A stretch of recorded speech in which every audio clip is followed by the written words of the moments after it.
Tadi saya sudah menghadap para kiai dan nyai yang merupakan sesepuh-sesepuh mustasyar dan sesepuh-sesepuh ulama kita. Saya sangat berterima kasih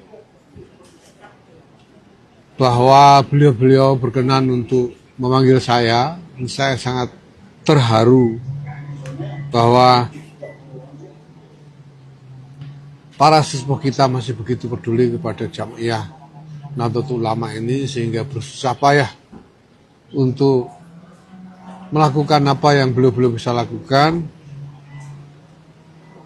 untuk dapat membantu mencari jalan keluar dari masalah yang sedang ada ini. Setelah tadi pagi ada Pak Muhammad Nuh dan Saudara Nur Hidayat mewakili Rois Am menyampaikan kepada beliau-beliau semua tuduhan terhadap saya yang dijadikan dasar dari keputusan dan langkah-langkah Rois Am beberapa hari ini.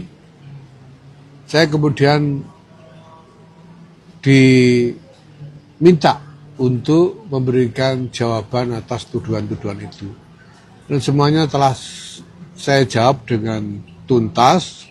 Bahkan saya bawakan dokumen-dokumen lengkap yang setumpuk lumayan banyak tadi, dilengkapi dengan penjelasan-penjelasan dari Saudara Sumantri sebagai pemegang buku keuangan PBNU, juga sangat rinci dan lengkap, serta penjelasan-penjelasan dari Pak Amin Said Husni yang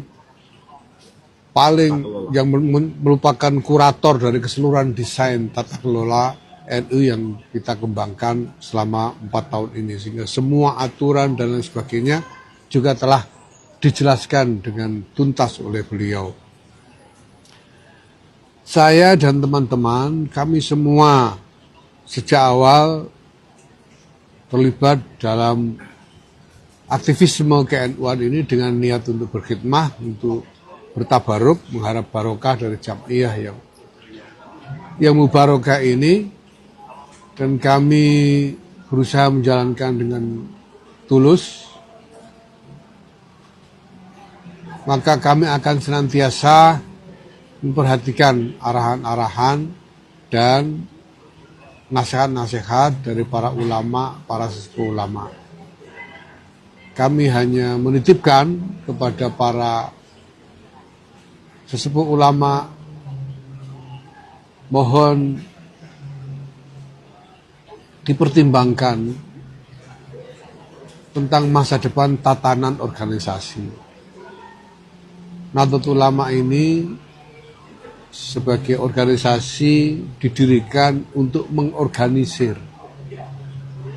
Itu artinya untuk mengelola urusan-urusan melalui tatanan yang baik.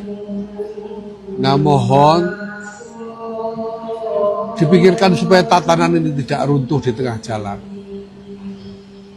Hadratus Syekh Kiai Muhammad Hasyim Asy'ari sebelum berdirinya Jam'iyah Nahdlatul Ulama ini, beliau sudah merupakan seorang supreme kiai, seorang kiai dengan makom yang tinggi sekali, yang dengan pengaruh beliau bisa menggalang umat dan kiai-kiai lainnya ke arah manapun.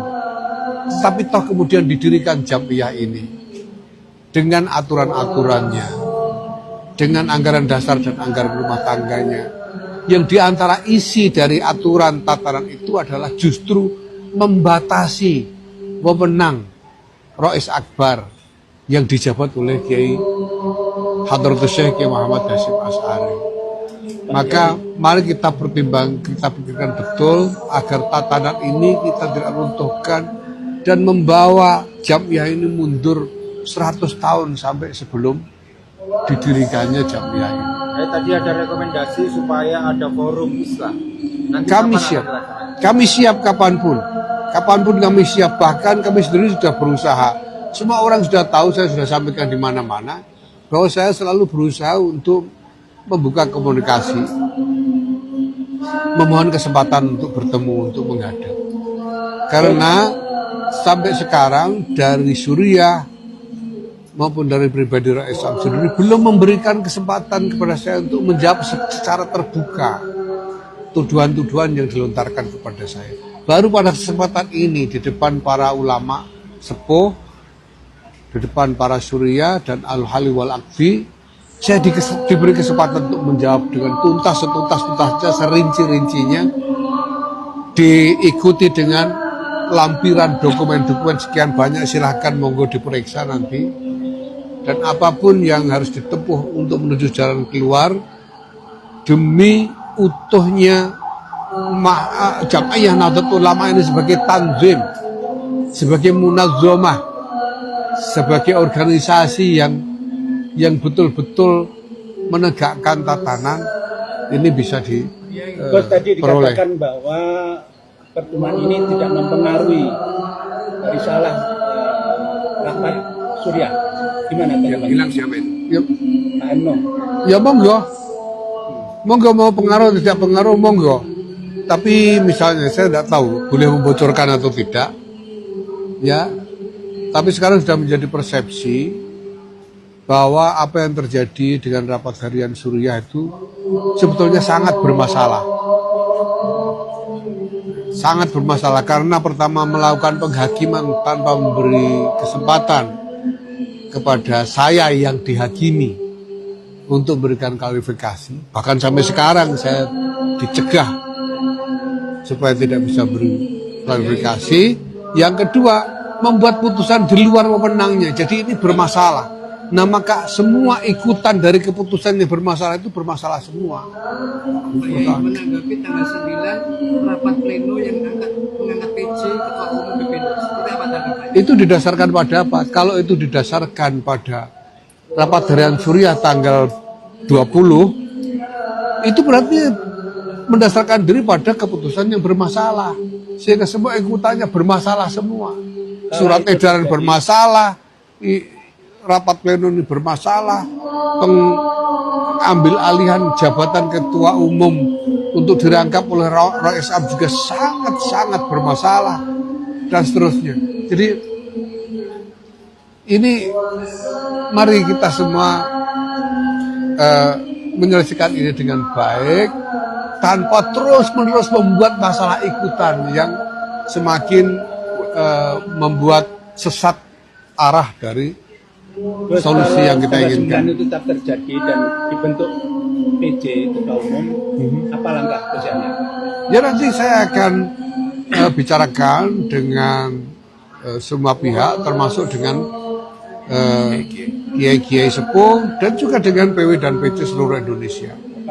Karena masalahnya sebetulnya jelas sekali. Orang yang mengatakan tidak ada masalah terhadap rapat harian Suriah itu sebetulnya hanya berpura-pura, mungkin karena agenda politik atau agenda yang lain. Tapi saya kira bisa ditutup-tutupi bahwa itu rapat harian itu bermasalah, keputusannya bermasalah, dan cara follow up atas rapat harian Suriah itu juga semuanya bermasalah sampai sekarang. Gitu ya. Tadi dokumen yang diklarifikasi apakah termasuk rangkai soal tuduhan audit keuangan sampai 100 miliar? Iya sudah. Saya kira itu sudah clear juga di publik. Semua orang sudah bicara ya, bahwa kita sudah melakukan klarifikasi bahwa itu tidak benar. Auditornya sudah mundur gara-gara opininya dimanipulasi, hasil audit data sementaranya itu diminta kemudian dimanipulasi jadi tuduhan-tuduhan tidak berdasar. Ahli-ahli hukum sudah bicara, semuanya sudah bicara. Jadi ini mau ditutupi apa lagi bahwa itu masalah? Kiai-kiai ditakut-takuti dengan hal yang tidak benar. Maka mari kita urai dulu supaya tidak tambah-tambah masalahnya. Itu aja cukup ya.